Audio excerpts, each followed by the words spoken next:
Hey guys, welcome to the second episode of Unethical Podcast. Don't do it. Don't rape people. Stop. No more. Before we get going here today, we're going to take a second to introduce ourselves to you. I am Celeste. I am the voice of absolutely no reason. Hi, I'm Tally. I'm the ignorant American of the group.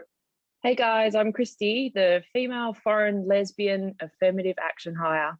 Tell your friends how tolerant we are. Okay, hi, I'm Claire. I'm going to be your guide into the world of conspiracy theories. I'm Richard. I'm here for your beratement. Berate me with a 5-star.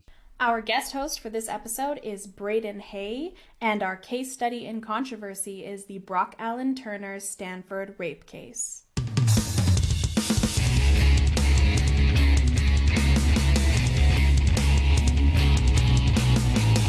Oh, that's funny because I said to Bobby the other day, because Tally was like, my gun's in my nightstand.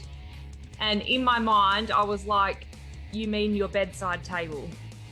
And I was like, I'm not going to say that because they are going to pull the absolute piss out of me. It's a table by the side of your bed. It's a bedside table. Yeah.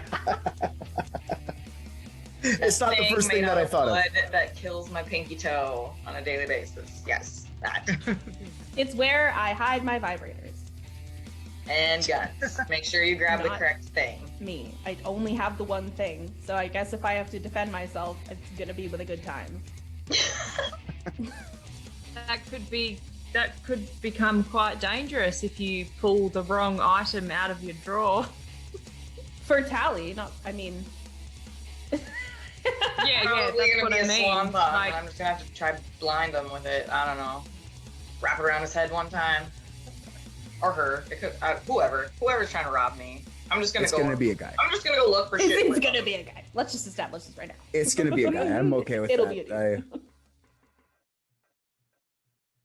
Have any of you guys ever been in a situation where you were extremely vulnerable of being taken advantage of? Yes. Yes. And how did those situations end for you? It ended well. I was in an abusive relationship for way too long than I'd like to admit, but it actually turned out well because of my support system. All I had to do was make one phone call and she was right there for me. That's good. It's nice that you have a support system, Tally. Yeah, for sure. I made it out alive. For sure. You never know, man. Where you're from, the Midwest there, are you still Midwest? Yeah. That's a dangerous place for killers. A lot of places to hide bodies.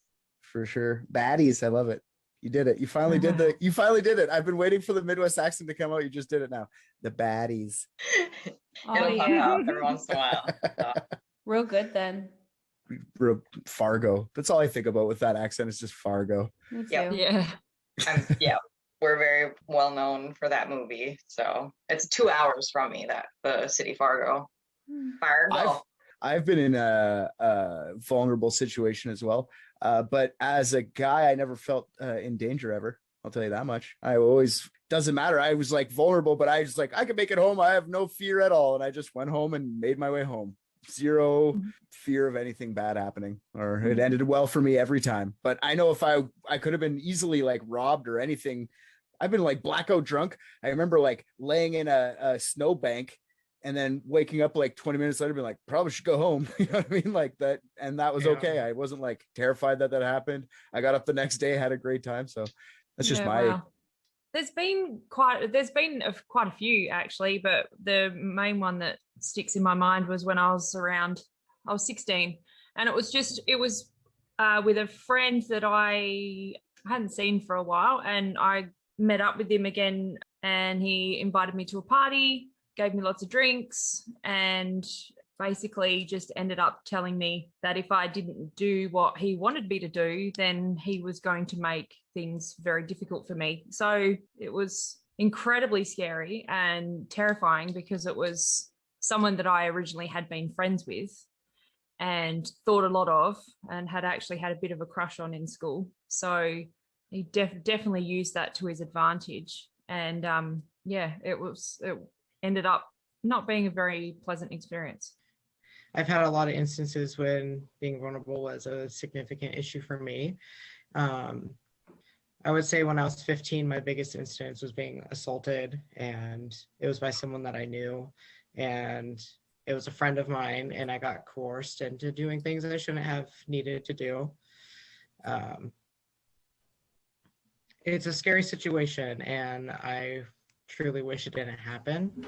And it's definitely the hardest topic for me to talk about. Let me ask you guys another question. When was the first time that you guys heard the term date rape? It wasn't really a huge term in Australia. It has become so probably in the last 10 or 15 years, but it was something that we would hear in like American movies. People would talk about date rape. For us, it was literally just about being assaulted. But when the whole roofie thing started happening, like people having drugs dropped in their drink and stuff, then it was referred to as date rape. Yeah, I heard about date rape. I would say the song from Sublime called Date Rape. I don't know if anyone's ever heard it. Goes through a whole scenario of a date rape. So I was fully aware of what it meant. It wasn't like it was a mystery song by the complicated lyrics of Bradley Nowell from. But did people use it casually? In high school, it would be like spoken of. Like it wouldn't be like, I'm going to go date rape that girl. It's like that girl could be date raped if there was drugs involved, or you know what I mean? Like, so in like late 90s then? Yeah, late 90s, early 2000s. Okay. Yeah, that's what I was going to say too. So of course the song Date Rape, but I was born in 91. However, grew up on this music, type of genre. So yes, I heard the song, but yeah, I didn't know what it meant until I went through sex education when I was 15. So that would have been my freshman year of high school. I heard about it with the same song actually, which is really interesting. But I just grew up hearing about it through movies. Mm-hmm. Mm-hmm. Would it surprise you to know that the term date rape was actually coined in 1975? Not really, no. I found that surprising. I thought that was a far more modern term. Like late 90s, like Richard said. Yeah, exactly. Closer to the new millennium, I was thinking, was when it sort of became more normal, going along with, more attention being drawn to sexual assault in general. In 1975, it was still very not widely acknowledged as a problem. I didn't do any research into it, but I actually would like to know now if that happened to coincide with like the more Rohypnol and such being more widely available at that time. I wonder, because I think it was in 1975, the Quaaludes were big as far as drugs that were abused. Yeah, Cosby got the fucking prescription filled, you know what I mean? Fucking guy. Mm-hmm. That was his drug of choice for sure. Segue. Today, we're going to be talking about the Brock Allen Turner Stanford rape case. Who's familiar with that case? I'm sorry, but fuck that guy. Absolutely. Yeah. I'll do you one better. I'm not sorry, but fuck that guy. Yeah. I have I've heard of it, yeah, for sure. All right. Well, let me break down the incident for you guys. I'm just going to give you, what do they call it? A trigger warning. Just be ready to be fucking mad. All right? Yeah. Okay. So in 2015, a Stanford student and athlete named Brock Allen Turner sexually assaulted a female student after they both attended a party earlier in the night. What actually occurred at the party is impossible to say. The victim has no memory of it, and so we only have Brock's version of events. He attended a party at a frat house where he allegedly saw a woman dancing by herself. He claims he approached her and complimented her, and she laughed and thanked him. The two danced together for about 10 minutes and eventually started making out.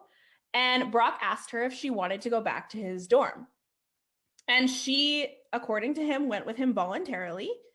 But they only got as far as the dumpster behind the frat house when he asked her if he could finger her. And she said, according to him, that he could. So he says that at that time they laid down behind the dumpster. He removed her underwear and bundled her dress at her waist and pulled her bra down so that there could be some heavy petting. we know for sure that both Turner and the victim had been drinking at the party. According to the court documents, Turner's blood alcohol level registered at double the legal limit of 0.08, and the victim registered at 3 times the legal limit. So from this point on, this is where documentation exists. 2 students who were riding their bikes on campus came across the scene behind the dumpster at the frat house, and they could see a man, quote, thrusting on top of a motionless and partially undressed woman. They said that when they approached Turner, at first he laughed about what was going on. And as soon as they were like, bro, she's unconscious, what the fuck? He fled.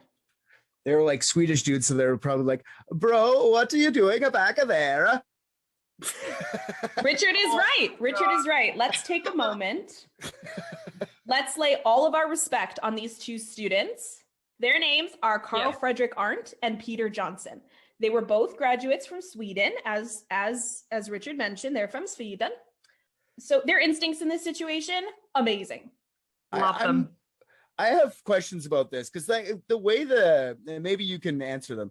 The way it's described from what I understand is that they kind of saw like something going on back there, and then they went further to like see it, and then they saw she was passed out. Like they didn't just see. It would make more sense to me if they just saw, but the way I understand is they kind of like investigated more. So it sounds weird to me. It sounds like they like were riding on their bike and they're like, oh, someone's fucking over there. Let's go check it out. And they went, oh, they're not fucking. That's I don't think so. From what I understand, I don't think that they went to investigate something. That would make sense, I think, if she was conscious, because they might have heard the struggle. Yeah. But from what I understand, they just happened to be riding their bikes by and just caught motion behind the dumpster. As you do. I don't know if you've ever taken out the trash and you see like, you know, a raccoon out of the corner of your eye or something. Your eye is just kind of drawn to it. I wonder what's behind the garbage. Yeah. Yeah, darling. Okay. Yeah. I always look for situations like that. Like when I'm at the grocery store in the parking lot and I'm like, there's some kid walking around this vehicle. Just want to make sure like the greeting between this kid and the adult is okay. You know, and not like, oh, I don't know who you are. So I'm like, okay, all right, go for it. Absolutely. And that's great. That's perfect. That's exactly what we need. Okay, so what happened was Johnson was the one who chased Turner down, and he chased him down, you guys, like the fucking T-1000 from Terminator. I'm telling you, he is full speed. This guy's got a head start, hooks him with his leg, and just fucking slams him face first into the ground. Yeah, which is kind of crazy because like Brock Turner was like a fucking athlete, man. That guy was fast. But these guys were like nerds. These guys were like nerd engineer guys. He was fast. He was fast in water. I don't know how well that transfers. Like, I mean, a fish is fast in water, but if you put it on land, it's not very fast at all, is it? Yeah, this is a professional, almost go to Olympics athlete, man. This guy could run. He's a fast fucking guy. I don't care if you're in water or not. He was pretty. And these guys were. That's what I'm saying. These nerds are like, no, not on my watch. I love it. I love these guys so much. I have a question for you, Richard. Yeah. Say you're in a situation where you have a boner and you experience some coitus interruptus. How long does it take for your boner to go away? You just tuck it up in the pants, and then when it gets uncomfortable after being soft again, you just stuff it back from where the pants was. It could take a while. I don't know. It doesn't matter. Like nowadays, I'm getting older. It doesn't take much. Just think about baseball or whatever you do. But back in the day, you could probably, when I was 19, like Brock was, I could probably have a good stiff, like I'm wedged up on the top of my pants for like 5 minutes, maybe. Who knows? I don't know. It depends what's going on. You know what I mean? Okay, so follow-up question from that. Do you think it's possible? I'm not a doctor and I don't have a dick, much to my chagrin. Please don't remind me. Well, hey man, we have an easier life. I'm here to admit to it. I'm not denying it. We have an easier life. So you do wish you had a dick. I know. Keep going. I do. I just wanted to do the helicopter. That's all I want out of life. The helicopter is a great part about having the dick. It's just not the same with boobs, I'm telling you. You can't make them both go in the same direction. It's annoying. Oh my God. Okay, so Richard, follow-up question. Okay, if he hit the ground boner first, based on the velocity of being thrown down by the super Swede, could it have turned his outie into an innie? not an innie, but you can break your dick for sure. It's a thing that can happen. If you have a full-blown hard-on and you land on it, you can snap it and it like rips the like whatever muscles in there. I've heard of dudes like playing hockey breaking their dick. Does not look fun. You could definitely break it. It doesn't go in though. It just like bends in half like a I don't know, like a straw. You know what I mean? All right, well, okay, fine. I really think that a permanently inverted boner is what he deserved, but okay. Oh, for sure. He just deserves to have the whole thing cut off. So the Super Swedes kept him, restrained him until the police were able to come and arrest him. So Brock insisted to police that he had her consent. But even if he had gotten it at some point in the night, it's void when she took in that much alcohol, and even more void when she is not even conscious. She did not regain consciousness for 2 hours after she was taken to the hospital. She was definitely unconscious. Yeah, I heard she didn't wake up till like 4 a.m, which is crazy. Exactly. With smelling salts and everything. They cracked out smelling salts. They did everything. She didn't even wake up. That's nuts. She was very, very, very drunk. That's drunk. And it Which wasn't is her right. Go for it. Was there drugs? I don't know. Was she like drugged at all or anything like that? No, no, there was no drugs in her system. It was just alcohol. No recreational, no date rape, nothing. She was just very, very drunk. I was really interested in their alcohol levels, and like you were saying before, Brock's was 0.17. When she was in the hospital, hers was around the same, 0.17, and that was around 4 a.m. when she woke up. So the doctors estimated that at the time of the assault, her blood alcohol level would have been about 0.25, because she's quite a small girl from what I could tell. I couldn't find her weight on the website or anything on the internet, but she's quite slight.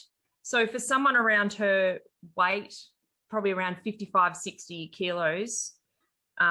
Which for you Americans is learn the metric system, you stubborn dickheads, pounds. Yes. In that situation at about 0.25, she's actually in serious medical emergency situation. And even though his blood alcohol was around the same, he was, like Richard was saying, he's a swimmer, he's fit, he would have been a lot bigger than her. So his body would have metabolized the alcohol a lot easier. It is proven that women don't metabolize alcohol as well because we do have a lot more fat. They can process it much faster. So they can have 3 beers and be under the limit. Whereas a female, if they were to drink 3 beers, they would be over the limit. If I'm blowing double, I cannot recount, I can't recount every moment of that night drinking. Since you guys both brought it up, I do actually have some statistics here. You guys got exactly right, the bulk of all the information there. People who believe that Brock is being set up, allegedly, I can't find proof for any of this. You guys, this is all just out there. His blood alcohol was not, according to them, 0.17. It was actually 17 times the legal limit. And the prosecution just chose to present it wrong. This is the argument. So just to break that down for you guys real quick, that would make his blood alcohol 1.36. The highest blood alcohol ever recorded on someone who was not dead was 1.48. Alcohol poisoning occurs between 0.25 and 0.39. Anything over 0.4 is considered potentially fatal. Side effects including coma and death. There is no chance that was his blood alcohol. In case you guys don't already think this is the most flimsy story ever, let's just take a quick second to just talk about the situation in itself. There are probably not a lot of Stanford students who spend their free time having public sex behind dumpsters. It's just, anything that you learn about her, it's flimsy. It's just, there's nothing there. Anybody who knew her at the university would know she would never do that. Yeah, I'm gonna go with the story flimsy with, okay, we're behind the dumpster, okay? And he claims that he said, "May I please finger you, madame?" And then she goes, "Oui, s'il vous plaît, won't you stick your fingers in me?" And then they go behind a dumpster where she takes her pants all the way down to her ankles, lifts her bra out of her shirt, flips her thing up and go, "Stick them's fingers in me now, please, sir." And then he goes, "Yes." And then she, halfway through passes out.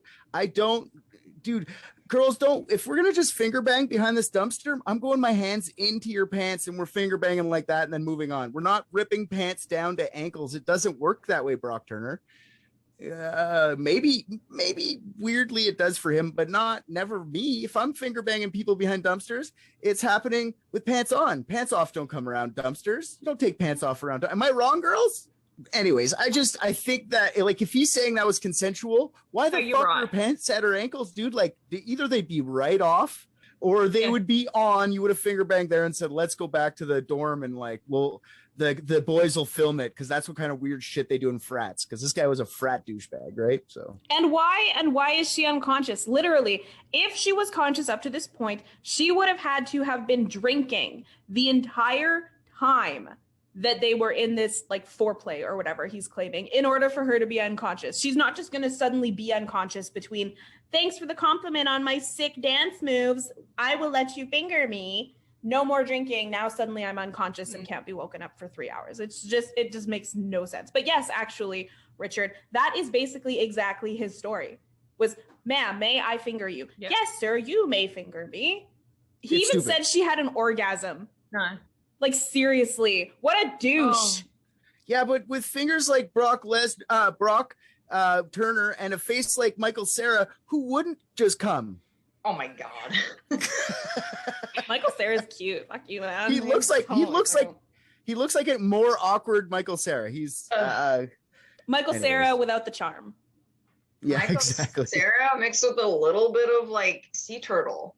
He had a walk. I will say that. I watched some footage of him and stuff. He had one of those walks. I knew a guy in junior high who had like horrible cystic acne all over his face, but I thought he was super hot because he had just this walk about him, the way that he carried himself. And he had that. So, I mean, I get it. He probably, which makes me probably even more mad, because I guarantee you he could get consensual vagina.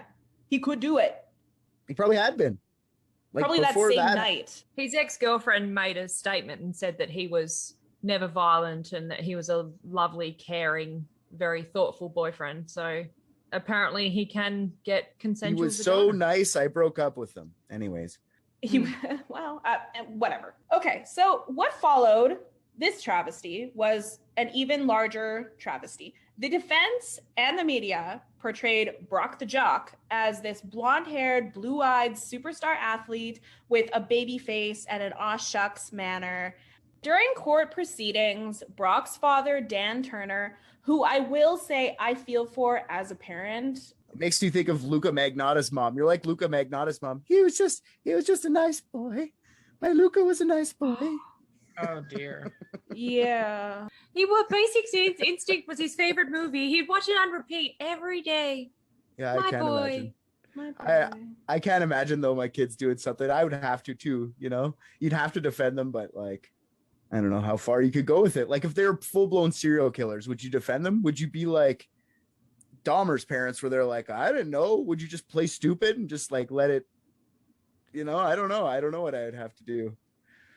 You know, say my kid did what Brock Turner did, I would not defend him.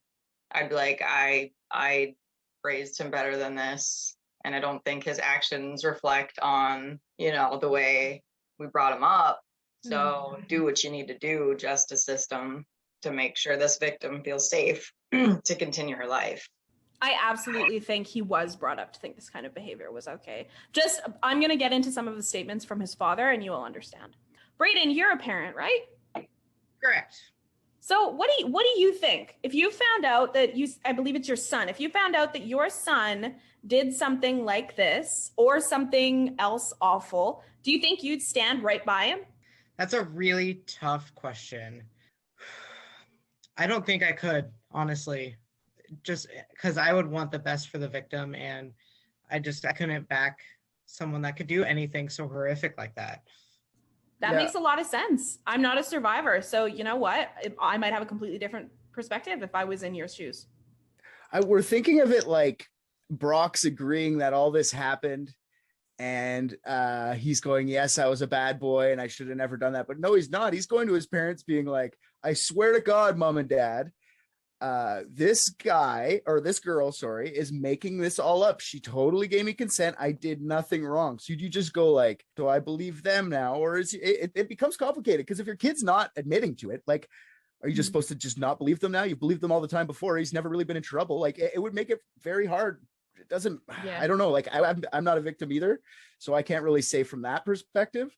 But from a parental perspective, if they're going to deny it like him, man, I don't know. I don't know what I'd say. So during court proceedings, Dan Turner, he wrote a letter begging the judge for leniency, saying that, quote, 20 minutes of action had destroyed his son's life. And he also explained in this letter that Brock was suffering from depression and a lack of appetite and just generally pouting about getting caught with his dick in the cookie jar. And he talked about, you know, what a great athlete he was. And he mentioned his lap times, which, you know, his lap times don't matter. In fact, all telling me that does is bum me out, because as a woman, you're probably not safe from Brock Turner in the middle of the goddamn ocean. So those were the big sort of inflammatory comments that he did make. So he did acknowledge that this, quote, 20 minutes of action did happen, but at no point did he acknowledge that it was a crime. Yeah, he was convicted of like finger banging her though, right? Not not putting his penis in there. Right. He was convicted of... There was no evidence of him like actually penetrating her with his penis. Am I correct? He was indicted on 2 counts of rape and 2 counts of felony sexual assault, all of which he pled not guilty to, but he was convicted on March 30th, 2016 of 3 charges of felony sexual assault, 2 for digitally penetrating an unconscious or intoxicated person, and 1 for assault with intent to commit rape. So from what I can gather, prosecutors couldn't prove rape because of the DNA analysis result. And Brock, I believe himself, first admitted to penetrating her with his finger. So during the attack, Brock didn't rape her, but did penetrate her with his finger, and then was interrupted while trying to penetrate her with his wiener. How many times can you say penetrate in a podcast? We haven't said it enough. Nah, We're about to break the world record. So I'm but good? yeah, okay. And not that it really makes a difference. It's just for some reason I didn't think that they found any DNA. So because I remember seeing it was like, I remember when I originally started hearing about this, I think he got with a foreign object. And I remember being like, what the fuck is a foreign object? And I went and looked into it. It was like his finger banger. But yeah. Okay. Aren't all good. objects that go in the vagina foreign objects? I guess, like, I think they just mean like I thought they meant like he had like some weird rape dildo and he just like would bring out like, you're gonna have an orgasm now. It's like, no. Anyways, keep going. I'll see where you go. I got a few questions too for later. Once to see his dad. Okay, we didn't even talk about how he said action. No, that was gross. He also said in his letter, I will add, that he really tried to portray Brock as this stand-up guy because Brock wanted to repent by educating other young adults about the, quote, dangers of alcohol consumption and sexual promiscuity. Do we think that this counts as promiscuity? I think we do not, sir. No. I think that is being a rapist. If you want to have sex with like everybody on the campus, you do that with their consent. That's right. Definitely predatory behavior. Gross. Correct. Just gross. He was sentenced on June 2nd, 2016 to 6 months in jail and 3 years of probation, despite the recommendation by prosecutors that he serve 6 years. So we won, but we don't get the sentence that we wanted, even though we have earned it. But he was required to be registered as a sex offender for life. Good. And to complete a rehabilitation program. So keep in mind, the sex offender registry contains not only violent sexual criminals and child molesters, but it also contains people who were convicted of indecent exposure for urinating outside or for having consensual sex with a partner outside. So, I mean, being registered as a sex offender, unless you know what they have done, there is a stigma, but they can't make assumptions. So there's a certain expectation of tolerance. I would first, and maybe I'm wrong. You guys can say I would assume child molester right away. That's what I would assume, just to be on the safe side. Most people do. Yeah, which sucks for like just someone who is like, ooh, we're gonna go to the beach and have sex, and then you're fucking on the sex offender list. But hey, man, for sure. So after this sentence was laid down, the little shit had the stones to complain about it. He appealed it in December of 2017 and lost the appeal on August 8th, 2018. He only ended up actually serving 3 months in jail. I have had cups in my room longer than that. Yeah, we've been in quarantine longer than that. You know what I mean? Like, we've all had to suffer more than that ass clown. Makes me sick. So I know poor men who got busted with a little bit of, a little bit of marijuana, a little bit of something else, and they're still sitting 2 years later. No intent to sell, just possession. Personal use. Yeah. You know that judge was paid off. 100%. Judges are paid off in America. His dad is a civilian Air Force employee, and his mother is a registered surgery nurse. Yeah. Registered surgery nurse. She brings in a good income. She worked hard for it. I'm not going to deny that for 1 second. He's a hero. He's an American hero too, right? Like, you go to a judge with like, we're an affluent family, and I fought for your freedom so you could sit on this judge seat. Just make it go away.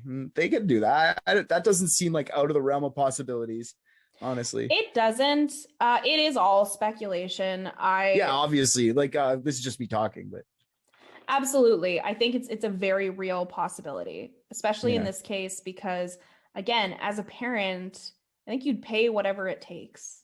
The mom is making the bank only to have it wasted on her shit son.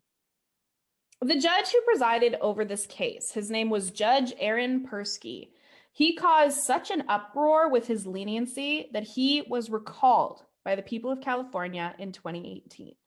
Persky defended himself in a statement, saying he was following the rule of law, not the rule of public opinion.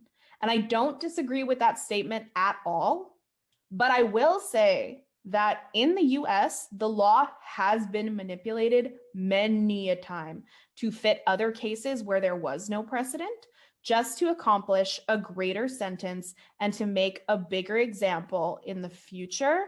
And I'll actually be discussing one of those cases on another episode. So we're going to be talking about that as well. Judge Persky decrees. I fucking Persky. I'm probably dying. My internet's probably being stupid. Pesky asshole. Yeah, but didn't he kind of sound like he believed like Brock? Like he wasn't trying to do anything bad. Yeah, nice young man like that. You're gonna ruin his life sending him to jail. So let me read you some statements. Yeah. Let me read you some statements. Yeah, let's hear it.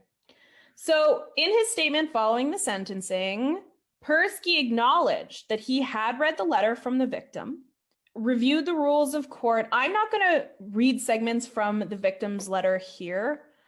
I read it and it made me cry. Exactly. So I'm not. He said in his statement, he reviewed the rules of court, and what he had to ask himself was, quote, is state prison for this defendant an antidote to the poison spread by the media? Is incarceration in state prison the right answer for poisoning the victim's life? And his decision was, quote, in trying to balance the factors in the rules of court, I conclude that it is not the antidote and that justice would best be served ultimately with a grant of probation. He also said that Turner was, quote, less morally culpable for the assault because he was drunk.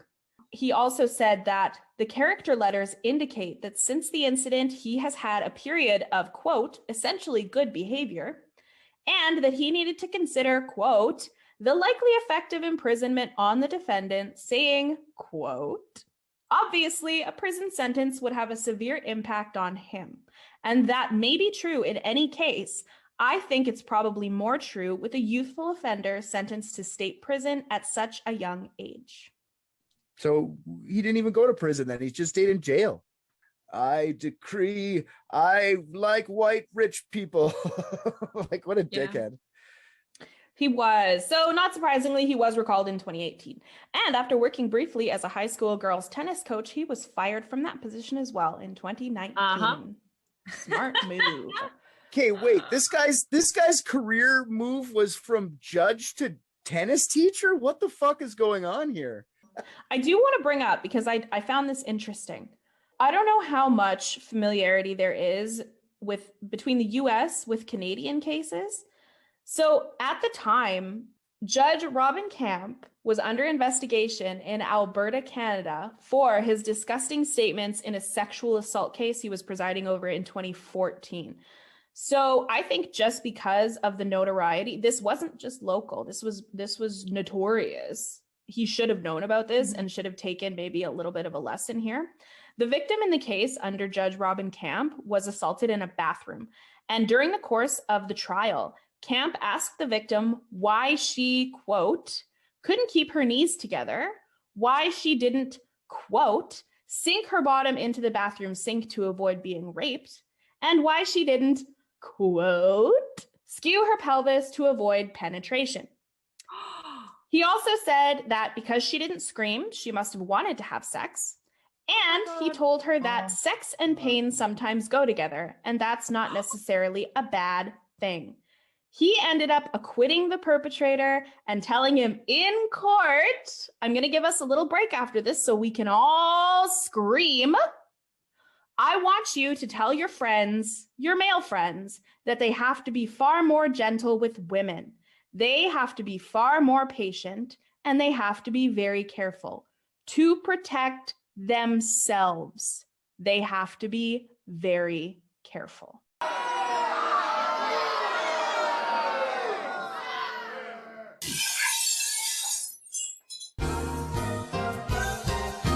Let's destroy the patriarchy and save the plants.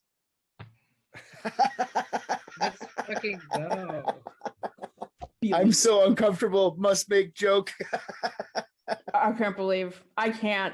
And because I'm not done being mad, he was removed from the bench in 2016. Yay. But reinstated in 2018. Yeah, I was going to say, how'd he come back? Which is disgusting and un-Canadian, and I hate it. I hate it so I don't much. like it either. The tennis courts wouldn't take him back. I'm just saying Persky should have learned from this case because it was under investigation. It had happened already at this time, and I like he should have been aware of this. Yeah. So Persky sounds like I wonder if we could look into Persky at one point and just see if he has any more controversial, because that's pretty fucking controversial. Like 6 months for something that had a potential of 14 years. That's nuts. That's nuts. I wonder if he did anything else crazy. Fucking Persky. Oh, for sure. yeah, I'm sure Like there's getting handshakes with $50 bills in them. it is. America. Marco. So the victim in this case was known throughout the trial only as Emily Doe until 2019, when she released a memoir about her experience, which I have mixed feelings about. And this is why. On the one hand, advocating for rape victims is always a noble thing to do. And I think that they cannot have enough. They cannot have enough leaders. They cannot have enough people advocating for them.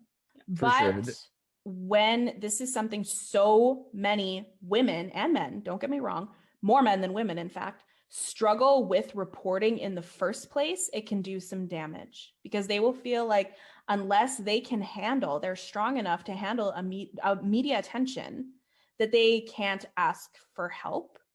And I think, and I know that this is very taboo to say, I think it will exacerbate the already very small problem population of women that do claim false rape. Because if revenge or whatever motivating factor isn't enough, I think this kind of attention could certainly be. And I will say, I do know a woman personally who did this. I know it happens. As a woman, I acknowledge it. Okay. Yeah, I this is the first time I'm going to disagree with you, Celeste. I like that she made the book, and I like she used her pain to make something positive out of it. I don't know what she's going to do with it now. Maybe she should be going around touring, helping other people have the strength to say their name and everything and go out there and make their story known. I hope that's what she does with the money. But even so, if not, like, well, she's not getting any compensation in any other form from him because, you know, he's not paying restitution. He spent 3 months in jail, not in prison. So he's paid in no way. So if in a small way making some money from writing her story is going to give her some form of compensation that she can use to better her life and make herself well and, you know, like you said, help other people, then that's awesome. But I do also, on the other hand, agree with what Celeste is saying, that it can become a little bit dangerous because it can open the door for people to take advantage of that situation. So I think it goes both ways. I feel happy for her that this is something that she's been able to put her story out there and use it as a form of healing, because before that she couldn't. No one knew who she was. She was, like you said, only known as Emily Doe. So no one knew who she was. She couldn't talk about her experience. So she didn't even know who she was. She didn't even know until like 10 days later. She knew she was a victim of a sexual assault, but she didn't even know that it was her until she read it in the newspaper at work. Yeah, and she uncontrollably started phone. shaking, like at work, had like mental breakdown right then and there. Yeah, when she left the hospital, she had to sign a thing saying she was a rape victim, and she didn't remember any of it. And she was like, okay, well, I'm just not going to tell anybody until I figure out what happens. And then 10 days later, Brock's big, stupid face is all over the news. And she reads up and she's like, that was me, man. That's fucked up. So she was learning about it at the same time as all her co-workers and her family and friends were learning about it. And then that's when she had to turn around to her family and say, that was me. I'm going to say something that's probably not going to be popular, but it's just a devil's advocate kind of thing. It's not, this is a thought experiment. This isn't Richard's opinion. Okay, everybody, not Richard's opinion. But like, maybe the Swedes aren't the heroes. Maybe if they just never would have passed, no one would have ever known any of this happened, and she wouldn't have been fucked up. Brock might have raped again, I guess, but I mean, they didn't.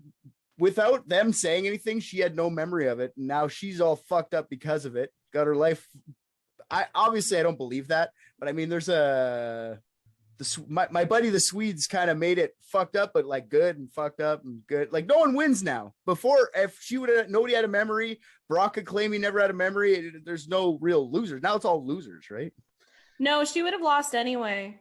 Yeah. Because she's going to wake up in the morning half naked behind a dumpster. Yeah, for sure. Probably with like jizz on her leg. Yeah, for sure. So I think either way, at least now she knows and has that power. And don't get me wrong, you guys, I am so proud of her for being an advocate, for facing her attacker the way that she did. I think she is incredibly strong. And to anybody listening, if you want to check out her book, I didn't, obviously. They did. So bad me. It's called Know My Name, written by Chanel Miller, and I am actually going to read it now. I read that in 2016, some members of the House of Representatives in America took turns reading out her victim statement on the floor because they wanted everyone to hear it and use it to move forward and put laws in place that actually advocate for these types of victims. And after that, Joe Biden, when he was vice president at that time, he actually wrote a letter to Chanel and said that he was disgusted that she had to fight for her own self-worth after everything that had happened, and that he wanted to make sure that there was change within the law. I did a little bit of research. Good. I did too much research into Brock and not enough research into Chanel, which I understand. That's okay. That's what we're here for. Exactly. I love that. Yeah. Okay, so Brock did face some punishment outside of legal action. He was forced to withdraw from the university, and he was banned by the U.S. Olympic Swimming Organization from ever competing with the team, which from what I understand is where his life was headed before this. He was going to be Team US of A swimming at the Olympics. He is currently employed with Tark Inc., where he conducts quality control on cooling technology for medical appliances. He makes $12 an hour, and he still lives with his dipshit parents.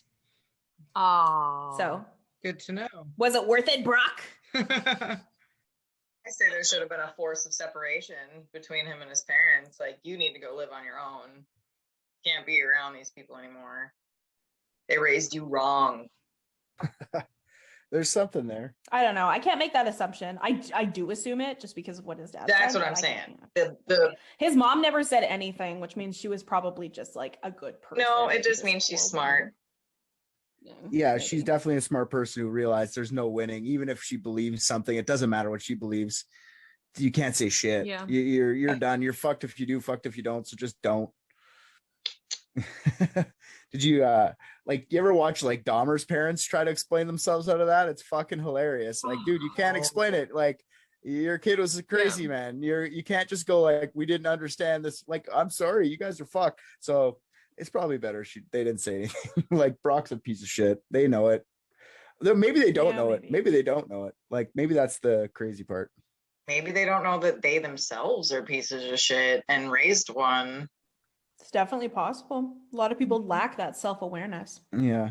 Where are they from? Very true. Ohio? I think They didn't school was even- in California.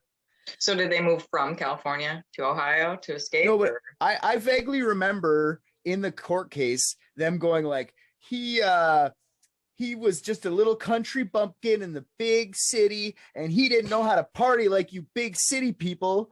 And like, what?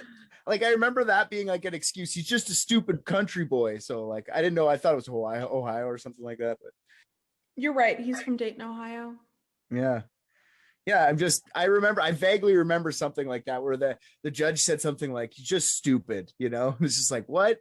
It doesn't matter if you're just stupid. As soon as you do something stupid, that's when you get in trouble. That's what the whole point of justice and fucking punishment is you do something jackassy and you get fucking in trouble for it. Not like, you're just stupid, you get a pass. Like, no, not how that works. Mm-hmm. Mm-hmm. So before we move on, I'm gonna read you guys some of the arguments put forward by people who believe that Brock is innocent. Okay. And I'm gonna state again, none of these have been confirmed, none of these are reputable sources, but I think it's important to know them going forward. No rape drugs were found in Chanel's system. None. Mhm. As I mentioned before, both of them were absolutely drunk, and some people believe that he was actually far more drunk than she was. People have stated that Brock is more reliable than the victim because he is a respected person among family and friends and a dedicated athlete and student. I'm not sure why that's an argument, but okay. Well, if you can swim really fast, you don't tell lies. That's the way the world works. Somebody should tell Of course. Michael Phelps that. Okay, the Swedish grad students are not reliable witnesses. They physically assaulted Brock and had to concoct a narrative to justify their attack in order to avoid charges. Right. Whoa. We Sorry? use our engineering to save girl. I was just making a Swedish accent again. I get it. I get it. We use our engineering, and we're not very good at people because we don't speak it in English. Okay, anyways, keep going.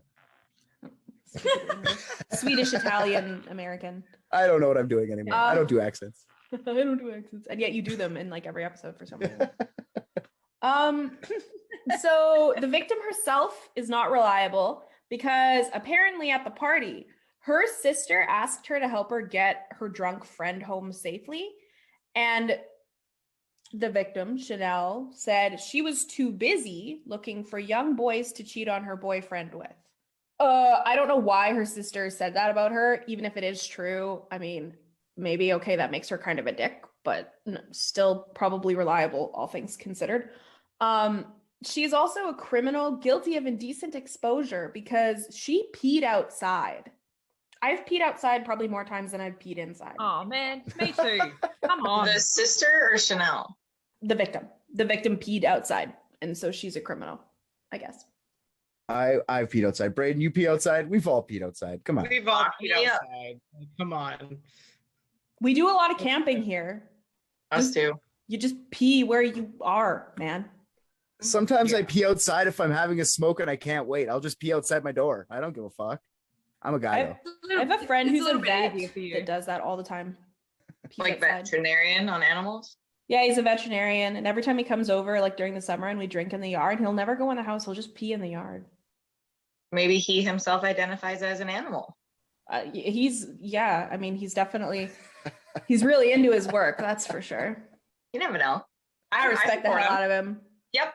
Good I support doctor. him. He's a fun You dude. do you, boo. He ends all of his sentences with huge bush for some reason. I don't know why, but I find it funny. What? Anytime he talks about anybody, as soon as he's finished like describing them, he'll be like, good guy, huge bush. It's funny, and I don't know why he does it, but he always does. Oh man. He's a good dude. Hi, Joel. I love you. Shout out. Love it. Make sure you visit me when Celeste and Richard come visit me. Yeah, I'm Joel, you're coming. invited. Cool. I'm coming. Yeah, so last argument to note, because Brock said she was awake, alert, and responsive while getting fingered, that means consent somehow. And also, if he wasn't a rapist, or if he was a rapist, he wouldn't have bothered fingering her. But like I said before, she was unconscious when the police came and remained unconscious for 2 hours after in the hospital. So unless she was chugging the entire time, that makes absolutely no sense. So let's talk about it, you guys. Do you think his punishment was fair? No. Oh, of course it was. Absolutely. Uh, Jesus Christ. All right, well, that was a really small debate, but good episode, you guys. All right. No, I'll see you there's later. more. There's debate to be had. It's just like, what's the proper punishment for a raper, though? We got to think about this. Like, is it 14 years? Someone just said 14 years. Or is it like 100 years? Like, when you see murders, though, and like a killer / raper guy, he'll be like, yeah, I totally killed them, but I didn't touch them. So like raping is like worse in a serial killer's brain sometimes. So like, I feel like 6 months isn't going to even cover it. The 14-year max doesn't cover it. The whole thing needs to be revamped, I think, honestly. In the US, when you're in the court of law, depending on what your charges are, the conviction is going to be based on previous cases of the same sort, which is really fucked up because now he just presidented the next Brock Turner, So we have a lot of fighting to do over here. We're going to do it, but it just sucks that it came to that because all 100% money talked him out of that. Yeah, I think in California, they changed the minimum mandatory for sexual assaults to like 2 years or something like that. So they actually have already discussed it a bit and made it better since Brock Turner because of that. I think that's what Biden's big thing was. But I mean, still 2 years doesn't seem like enough for me. I don't know though. I I feel like he should have definitely gotten more time, honestly. I can't believe how little time he got and how much he got away with. It's just so shocking to me, and that woman deserves so much more. And do you think, okay, I got a question for you, Brayden. What would you say that would be when this happened, did it affect you on a personal level because you are a victim? Do you remember feeling like you were personally like attacked with this ruling? Do you know what I mean? Like, Well, for me, I never went through the justice system. I never did. So I don't have that perspective, but when it comes to my own personal experience, this definitely like hit me in my own way because there should have been so much more done. And I completely feel for the situation, especially for her. yeah. Let's talk statistics for a second here, you guys. Sure. In the United States, studies estimate that 15 to 20% of women will experience an acquaintance or partner rape in their lifetime. Only 27% of women who have experienced sexual assault that met the legal definition of rape consider themselves to be victims of rape. And only about 5% of women ever report their attack to the police. That is a whole lot of 20 minutes of action going on. Yeah. So, Brayden, if you're comfortable, I'd like to ask you why you chose not to report. Out of fear, completely just out of fear. And I didn't want to go through that process because I was young. I was 15. I just didn't want to go through that whole process and bring my whole family into it, bring anyone into it. And I didn't want to face that person at all. So you felt that it would be you on trial and not the person that hurt you. 100%.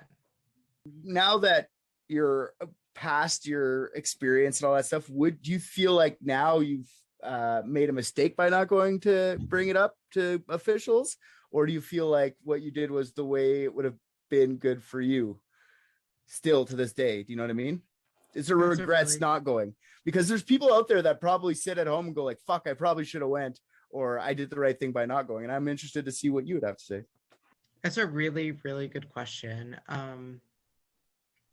I think I don't regret it.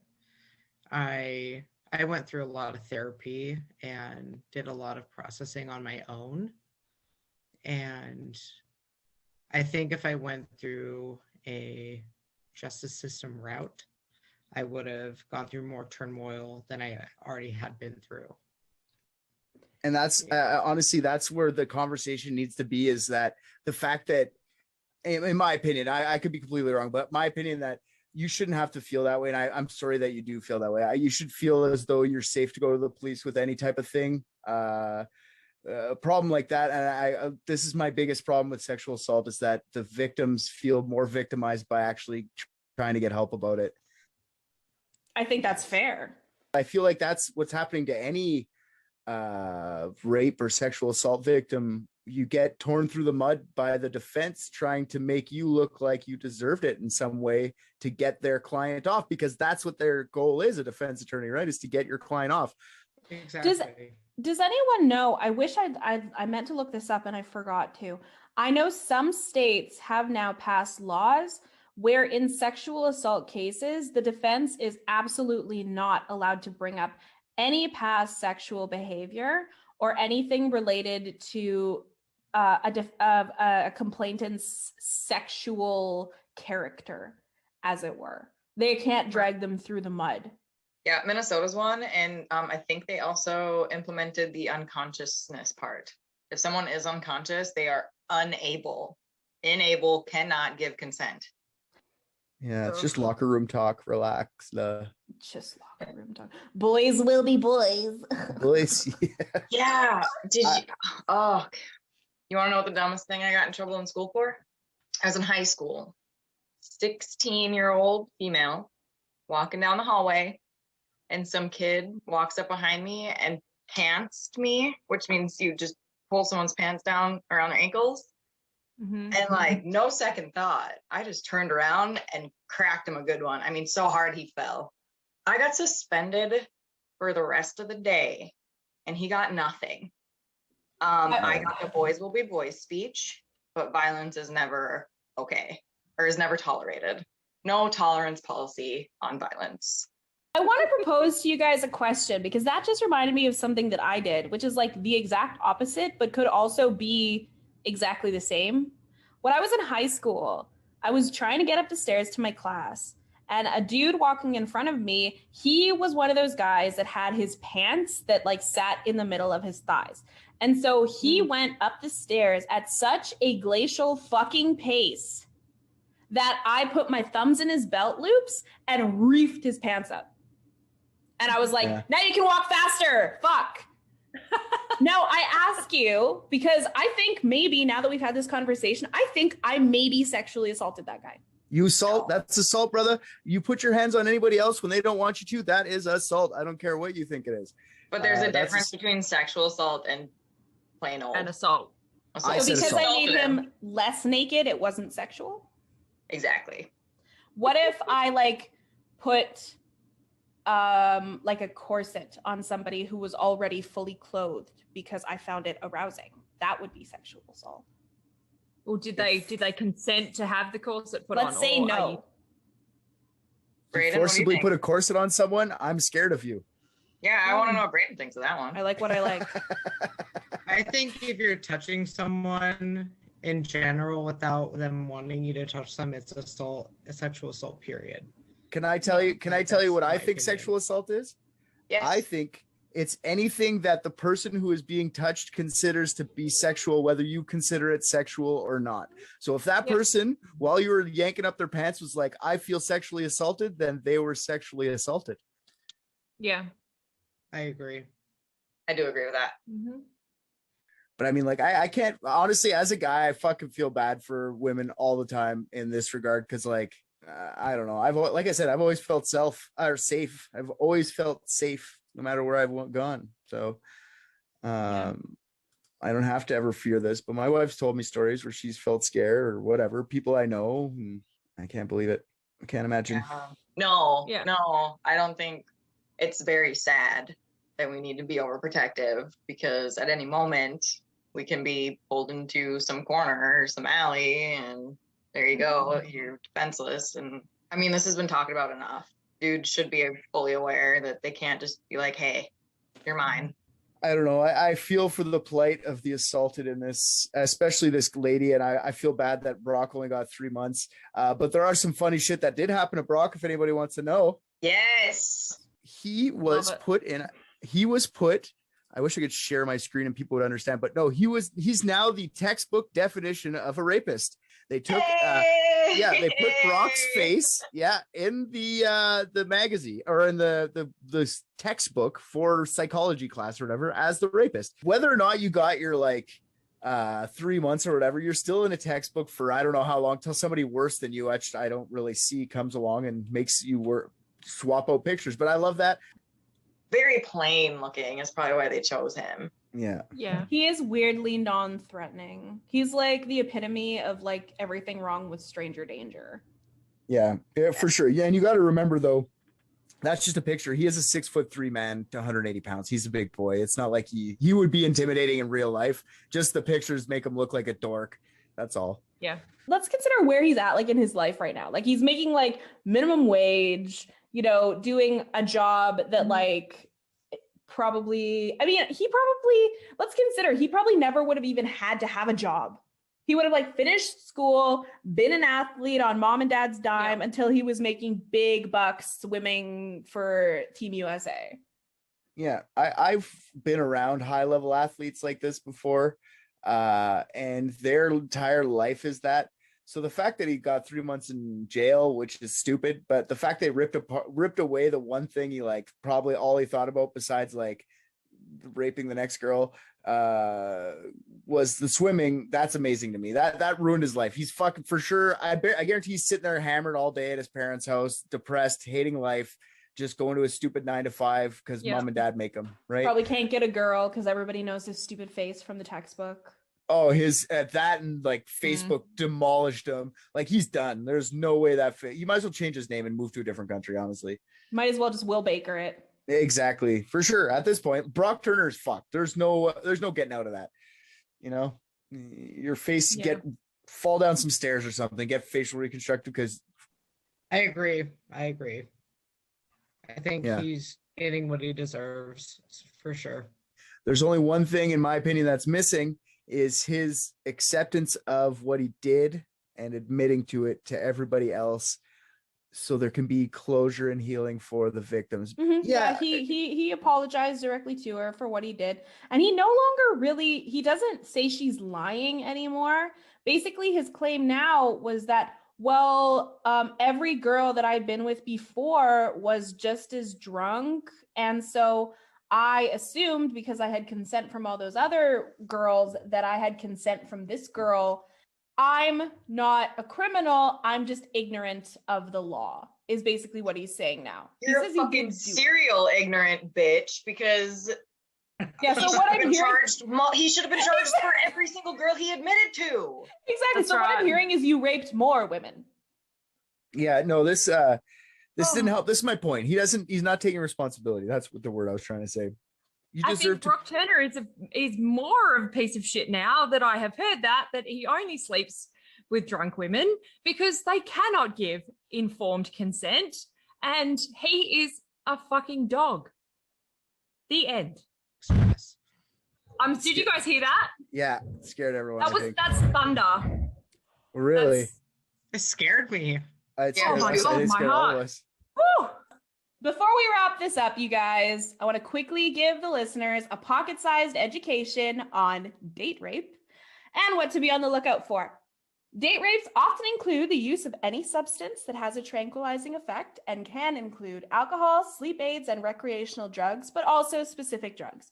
Some examples of these drugs are Rohypnol, which is the roofie, GHD and GBL, I can't pronounce them, have a Google if you want, and ketamine.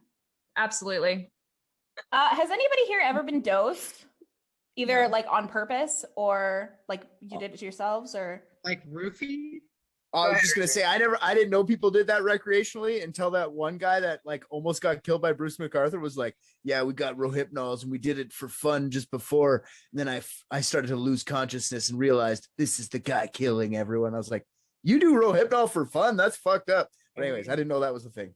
That's all. Rohypnol is a PAM, so like lorazepam, all of those, temazepam. So they're a benzodiazepine. So I have had benzodiazepines in my life, but I've never had Rohypnol. It's actually one of the most strongest ones that you can have. So a lot of the other ones, like lorazepam's quite weak in comparison. If I'm not mistaken, Rohypnol is the one that they use specifically for people who have such severe insomnia that they can go like 5 days being completely unable to sleep. Yeah. It's definitely one of the strongest benzodiazepines you can get, and it's not surprising that it is the drug of choice because it does absolutely wipe people out. Well, I will just describe them for you guys from what I learned. Common symptoms of being dosed with date rape drugs include slurred speech, excessive sweating, tremors, loss of muscle control, changes in skin temperature, blurred vision, loss of coordination, and a change in breathing, which unfortunately, as you guys know, are also very common symptoms of being drunk, which is why it's most likely to be dosed in your booze. Listeners out there, try to stay alert for these changes in your own body in vulnerable situations, and also monitor your friends. They are relying on you, just like you're relying on them to keep each other safe. So never take drinks from strangers, always watch the bartender make your drinks, avoid being alone with people you don't know well, and always, always, always, I cannot stress this enough, trust your instincts. If you're uncomfortable, you be a dick. You make a scene. You call their mother. You get the fuck out of there. Call your homegirl Celeste. I'll come over there and I'll fucking beat a bitch's ass if he tries to make you stay. You call Tally too. We'll all come. The whole Unethical Podcast will be at your door. We'll be at his door. Yep. Tally has guns. I don't. I just have a big mouth and I might get myself killed. I got both. And a big mouth. And also, I'd like to just add at the end of that, if you are considering putting a drug into someone's drink, don't fucking do it. Don't do it. Don't rape people. Stop. No more. Do not leave your drinks unattended. You take them to the bathroom with you. You hold them in between your legs. You don't leave them unattended. Put them in a fucking sippy cup so no one can stick shit in it. I don't care if they're your friends. I literally do not give one good goddamn if you've known them 5 years. Don't leave them alone with your drink. Don't do it. Christy, could you say that again, that whole thing, louder for the people in the back? Okay, so don't put drugs in people's drinks. Don't rape. Stop it.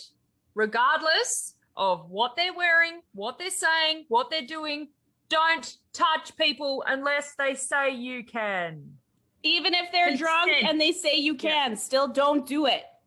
Informed consent, you assholes. Make them sign a waiver. If that's what it takes for you to know that you have consent, you do it. You get the app, you get the consent app, and you get them to do the voice recording of the signing or whatever you got to do. That is what you do. I don't care if it kills your boner. Your boner's not my problem.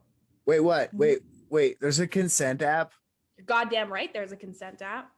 I get it, but I mean, Jesus Christ, as if dudes are that scary where some female coder was like, I'm writing a consent app. This is happening. Yep. That's where fucking it's gone. That's insane to me. it's kind of like a damned if you do, damned if you don't too, because like, don't get me wrong, I am a little bit catching to the eye.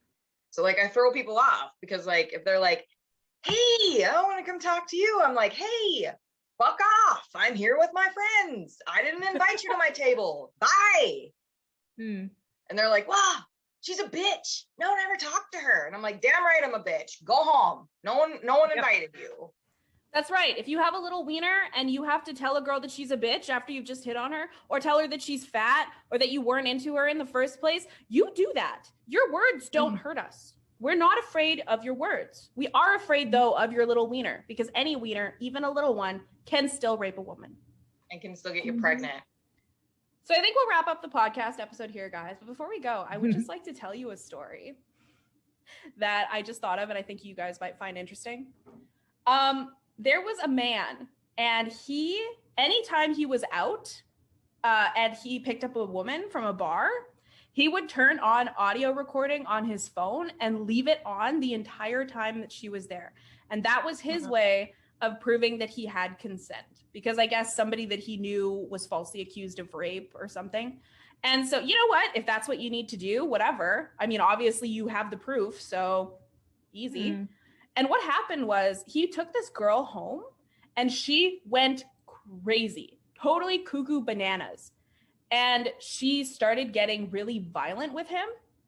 And so in an attempt to get her out of the apartment and away from him, he put her out on the balcony and shut the door. And so then he goes back inside the apartment and he's like about to make a call to a buddy of his or to the police or something. And she jumps from the balcony and dies. Okay. And if it were not for the fact that you could clearly hear in the recording that he shut the door, he was inside, you could hear her screaming on the other side of the glass, he would have gone to prison. Wow. Because the prosecution argued that he pushed her, he forced her off. And when they had the recording, they still tried to argue that she jumped because she was afraid for her safety, which they also could not prove. He didn't raise his voice with her. He didn't raise a hand to her. He did nothing. It's amazing. His life would have been ruined if he hadn't done that. So if that's what you got to do, guys, do it. Yep. Turn on your recording. That's what you got to do. And the bush on that guy. And a huge bush. And a huge It's not the guy. Huge bush. Hi, Joel. I like that. I'm going to start using that. And a huge bush. I'm going to say that. It's funny. Next time my corporate people come down for a visit, I'm going to just like talk about all my new employees that way. They won't know what to do. Good workers. Good workers. Huge bush. Huge bush, yeah.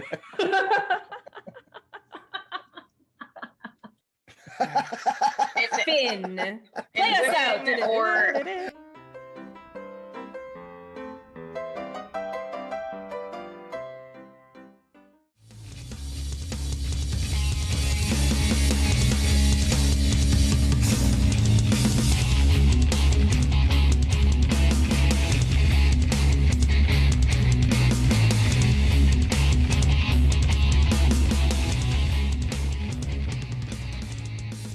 Thank you so much for listening to this episode, you guys. Check the description for subscribe links and a link to our Patreon for unedited episode recordings with video at the $5 level. You can also check out our Instagram and Facebook groups. Just look for Unethical Podcast. We don't have Twitter. Twitter is stupid. you can catch our new episodes Fridays, wherever you listen to your favorite podcasts. Let's end this episode strong, you guys, with some truly inspiring words from our amazing guest host, Braden Hay. You just have to keep going.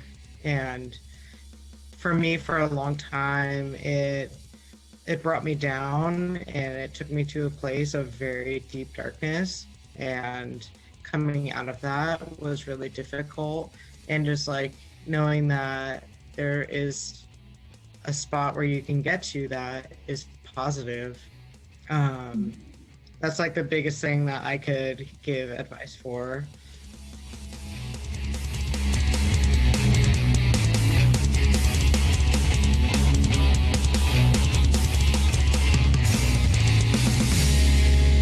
Now I can't even be in the corner properly. I'm no good.